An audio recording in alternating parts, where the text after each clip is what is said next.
Hello, I'm Tom Harmer, your town manager. Thank you for joining us for this edition of Talk of the Town. We're going to continue our discussion today about the coronavirus. Here we are, it's late April, and we are still in that active stage of the pandemic. As we look back to March, and we've talked about this before in our previous episodes, but we really saw a spike of positives in our area on the island in the mid to late March timeframe. We're very fortunate. Since early April, we've had no new positive tests. We shouldn't let the guard down, though. It's critical that during this time frame we continue to do those basic things that we've talked about before. That's the whole social distancing and washing our hands and not touching our face and minimizing interaction with others. Paul Dezzi, our fire chief and emergency manager, is here with me again today. Thank you, Paul, for joining us. Thank you very much. I'm glad to be here today. Yeah, so Paul, since we last taped, there's been an additional CDC guidance issued regarding wearing of masks. Could you talk a little bit about that new guideline? Sure. The CDC implemented last week the use of surgical masks for the public. One of the things we did locally through all the fire departments in Manatee, Sarasota County is we have all of our firefighters and paramedics wearing the surgical mask on non-emergent type of incidents. So we do stress the importance of the public, if they're going to Publix, they're going to CVS, that they consider wearing the mask. You'll start seeing the Publix employees wearing them as well. So I think it's important for everyone to understand that when you wear the mask, make sure you wear it and not just put it on, but wear it throughout the time you're in the store or out in the public. And then when you get home, you may take it off. Good. I think it's especially important in those cases where maybe it's hard to maintain that social distancing. You mentioned like at the grocery store, maybe even the pharmacy. Right, it is. And you'll see people in the store talking to their friends and they'll take the mask off, and then when they're done speaking with them, to put it back on. But I mean, we have to make sure that we follow those measures that have been put in place from the very beginning. And you'll see in Publix and other stores where they have the social distancing lines out for when you're checking out. So we need to continue to follow those as we go through these phases of reopening. Good. And I think it's just another basic precaution that can help the town minimize the potential of infections and keep our positive testing down. Yes. Sure, and the importance of this is that the CDC sees there's a lot of people out there that have they're asymptomatic, and by having the mask on them, they still will help prevent the spread, and that's the whole goal of this pandemic, is to prevent the spread. Good, thank you. One of the things I want to touch on today is how the town itself, how the town of Longboat Key manages an emergency. And that's whether it's a hurricane or tornado, a flood, a fire, or, as we're dealing with today, a pandemic. And the town charter designates the town manager, so I kind of serve and have that responsibility to be the head of public safety forces for the town at all times. And I have responsibility to keep our commission informed as well of what's going on as we manage an emergency, and coordinating if we need to have a special commission meeting, a regular commission meeting, or an emergency commission meeting. And as the manager, I've asked you, and you're serving in the role as the emergency manager for the town. So in addition to your fire chief role, in that emergency management role, you then coordinate with all departments on our overall response plan. And we have a plan, and I would call it an all-risk plan that we can use for any type of emergency. Can you describe a little bit about the concepts of our plan?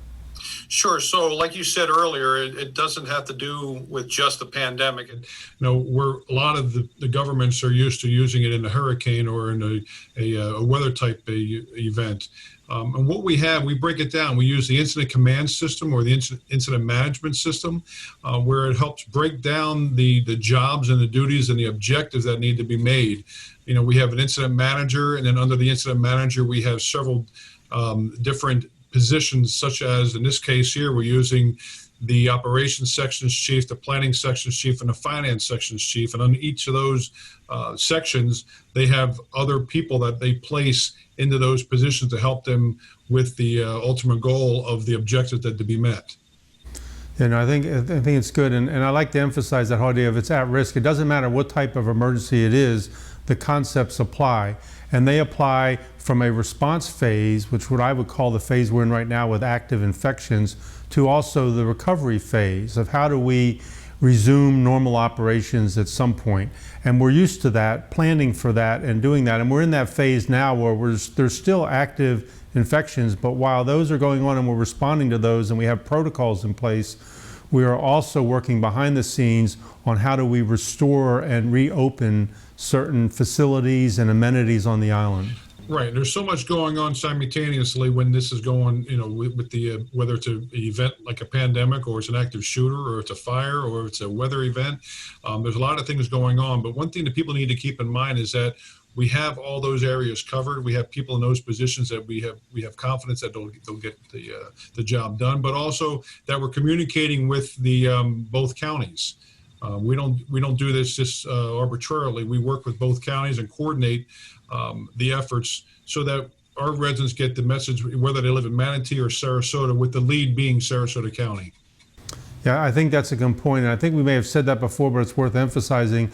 Longboat Key is in 2 counties, which is a little bit unique. We're one of 4 cities in the state that are in 2 different counties, but we have an agreement with both counties. It's kind of blessed by the state of Florida that says when there is an emergency, we coordinate with Sarasota County. So there's no confusion between the direction that may come through with each of the 2 counties. Right. Yeah. Exactly. And it works out great. And we still want to make sure that during the recovery phase, or we communicate with both Manatee, Sarasota County, and we're doing that. We're on conference calls with them on actually every day, in the morning with Manatee and in the afternoon with Sarasota County. So one of the things that I think is important to talk about today too is the different levels of government and what their roles are. And I'll start with the federal government. So, at least in my view, the federal government's role for this disaster has primarily been focused on recommendations and guidelines, and a lot of that's come through the CDC. So they've notified us early on about guidelines on how to be safe. And it started incrementally, where originally we were to try and make sure that groups were not gathering of at least 250 people or more. And then as this moved forward, that was lowered to 100 people or more. And then ultimately it was down to 10, where it's been now for some time. So there shouldn't be any gatherings of 10 or more. But that came from the CDC at the federal government level. And we know that the president has recently also put together a group, and he's starting to share information about opening up America. And there's been some discussions about a 3-phase plan. Again, kind of an incremental rollout, like the 250 to 100 to 10, kind of the ramp up in the response phase. We're now seeing some of the ramp down being discussed at the national level. But the actual orders come more from the state level. Is that correct? That's right. The governor, through the guidelines from the national or federal, makes state. And so what he does is he sends the executive orders out to the local governments, and then the local governments review those, and then they send their guidelines out through the counties, through the municipalities, the town of Longboat Key, to where we begin to implement those plans. Yeah, and so some examples of orders from the governor included advice or direction, orders to the hospitals to restrict elective surgeries so that the focus could be on the COVID-19 type of illnesses, issuing orders closing certain types of activities like restaurants and bars and nightclubs, closing fitness centers and gyms. Those were all orders that came from the state level and the governor's office. And in the statute, during an emergency, we fall under the governor's office through the county. And you've already talked about the county coordination that occurs for us, so that there's some consistency between what we do and the other cities in the county and the county overall, and then the other coordination that goes on with Manatee. Locally, we've issued our own orders as well that are a little bit more specific. Any examples you'd like to share? Sure. So, not only do we have our own orders locally, we're talking about following the governor's orders, his executive order for the vacation rentals. We have that in place. We have specific policies in place for transportation of COVID-19 patients, working with the hospitals and where we transport those patients to, whether it be the emergency room or another facility.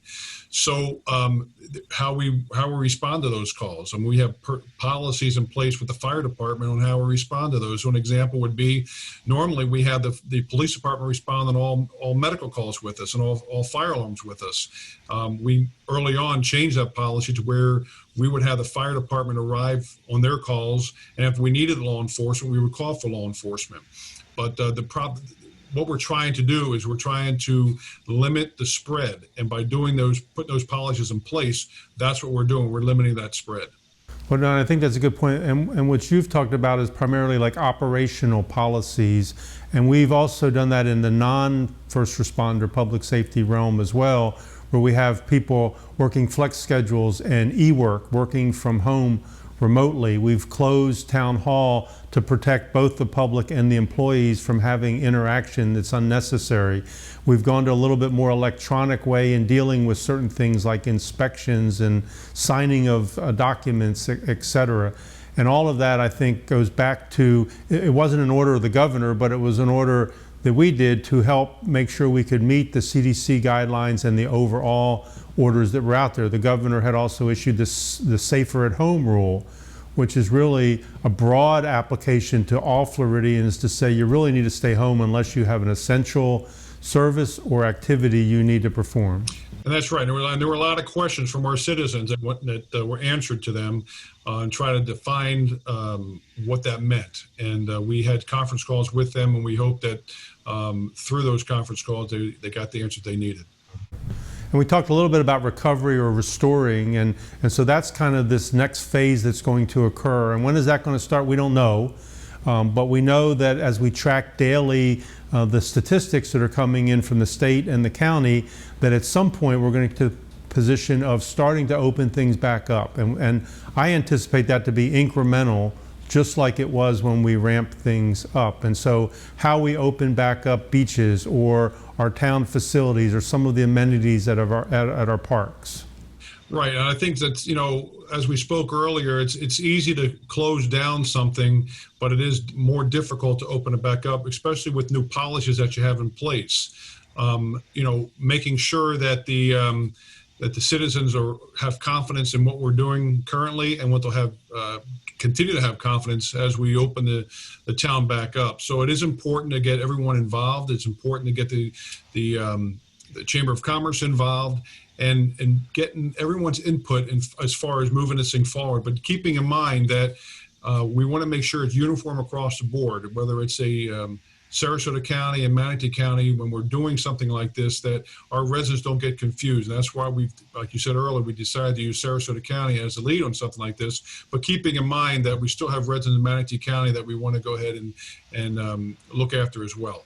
And I think that common message is important, but there are some uniqueness to each neighborhoods, and our beaches are a little bit different than, say, Siesta or Lido or Coquina Beach, where there's large public beaches with large number of parking spaces where crowds come to, and those are currently closed, but there are plans being formed of how they can be reopened. We have 12 public access points with much smaller parking areas that we've closed so that we can minimize that interaction, and especially people coming from other places here right now is not a good thing. Going back to the safer at home rule and everything else that's out there. Right. Well, another thing too is we're getting some of the condominiums and asking if they could open up their pools. And early on, what we did was we had them close them down or we didn't say we told them to close them down. We said in order to prevent gatherings at your location, that may be an area you would need to control. And so now we're being asked, well, can we open them back up again? And what we're saying is that right now we'd ask no changes until we get the guidelines through the state, the governor, and then we have meetings with the counties to decide how we're going to do this. Yeah, and I know there's a lot of thought going into when and how, and I've had discussions with the county administrators in both counties, and they're evaluating plans of how do you do that? How do you incrementally maybe open beaches? And do you do that by restricting parking? Do you do that through other ways? How do you open restaurants? Do you do that through restricting the number of people that are allowed inside, a certain percent of occupancy. That's the planning exercise I think that a lot of people are going through right now. And, and it's something that we don't practice every day. The pandemic was something that came upon us and that we're now really working towards in the future to be ready for this when it does come. I mean, we're still looking for PPE, personal protective equipment. We're still looking for those type of stuff for the first responders as well as the town employees. So I think that once we get, there'll be a lot of lessons learned after this is done. And I think we all look forward to getting them done. Yeah, one last comment I just want to touch on testing, because that again is also evolving during this pandemic.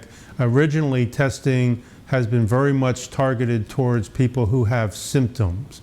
And even to today in our area, the focus is on individuals with symptoms. That requires a doctor's note, and we've talked about that before, and going to a particular site to be tested. You're starting to see that transition a little bit, where now it's also available for healthcare providers. And we anticipate over time, as more test kits become available, it'll be available for first responders. And there's an effort out there to look at antibody testing for the general public. It's not, fully out there for everyone to take advantage of yet, but it's in the pipeline, it's being discussed, and we'll see that happening over time. Yeah, that's right. I think that what you'll see is the hospitals will have the test available. Even some of the doctor's office at the time will have them available to make it more easily provided to the patient. But keeping in mind that that's one of the phases that's required is to have testing within the state before you start opening up the community. So it's one of the things that we have to make sure that we have done or established. And keeping in mind that only 1% of the citizens of Florida have been tested. Yes, I think that's an important point. And it's also important that there's a lot of people that have been tested that have symptoms, but they did not test positive for the coronavirus. I think the latest numbers I've seen from the state are somewhere in that 10% range of positives, and that's ones that are tested that have symptoms. Right, and that's a really good point you brought up, because patients can be walking around or persons can be walking around asymptomatic, and when they're doing that, they still can be a carrier. So you can still get it. So like we're talking about the CDC implementing the masks when out in public, that's something that will prevent that from happening, the spread. Good point. It goes back again to the basics. So I just want to finish up with the website. I think it's important that we reinforce to the public as often as we can is we maintain that and update it every single day. So if there's a new order from the governor, or if there's some direction from the county, or if the town issues any other actions or orders, all that is kept up to date in one spot at our website. That's right. And the website's www.longboatkey.org. And it is important that if people have any questions, concerns, they go right to that location and get all the information locally. Good, good. Well, again, thank you. I think this is obviously very important for all of us right now to pay attention to track what's going on, and do what we can to play our part to keep all of us safe. So thank you for helping us lead the charge in that area. I appreciate it. Thank you.